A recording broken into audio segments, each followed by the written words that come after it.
Lockheed Martin Company has withdrawn from the F-A-XX program, which aims to develop a sixth-generation carrier-based fighter for the U.S. Navy to replace the F-A-18 Hornet.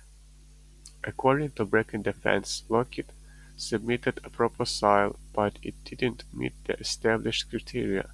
Consequently, the company decided to cease participation in the program.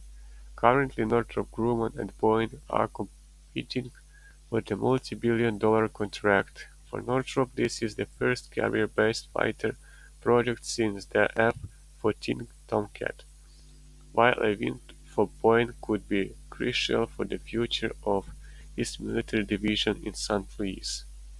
The F-A-XX program aims to create a sixth-generation fighter to replace the F-18AF Super Hornet and complement the F-35C starting in the 2030s. The aircraft must operate in contested environment and perform various missions.